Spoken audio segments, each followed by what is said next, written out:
Šiaulių miesto savivaldybės viešosios bibliotekos vaikų literatūros skyriuje veikia dailininkės Jūratės Mierkienės tapybos darbų paroda Gajos metas, kurią visai neseniai galėjo išvysti Klaipėdos miesto gyventojai ir svečiai, o dabar paroda atkeliavo ir į Šiaulius. Autorės vardas labiau žinomas kaip talentingos odinių aksesuarų kūrėjos, tačiau šį kartą šiauliečius dailininkė stebina originaliais paveikslais, kur idealiai dera odą ir ant jos ištapyti gyvybės medžiai, baltiški ornamentai.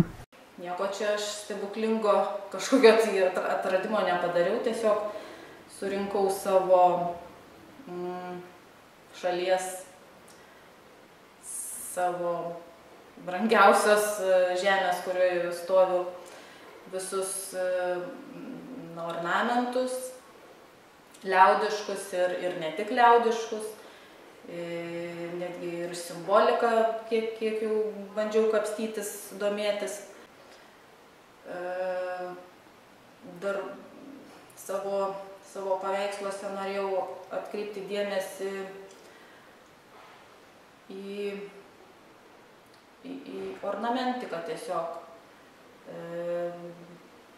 Ėmiau pačius piešinius, netgi kai kuriuos kopijavau nuo skrinių, nuo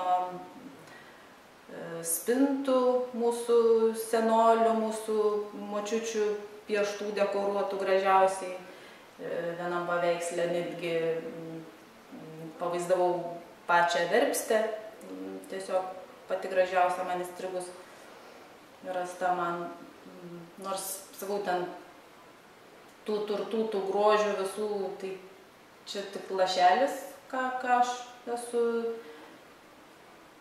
įrėminus į tuos kelis paveikslėlius, bet vat, tas liaudės menas mane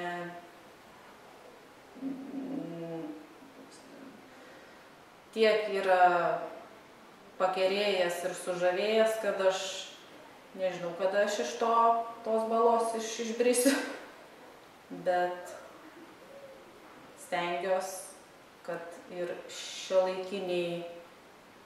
šiuolaikinis žmogus atkreiptų į tai dėmesį ir pamiltų tai, kas buvo tiesiog puoselėjama. Viename iš paveikslų lietuviška verpstė, kitame medis, o dar kitose įamžinti magiški skaičiai. Beje, paveikslų rėmai autorės taip pat specialiai sendinti, derinti prie kiekvieno piešinio.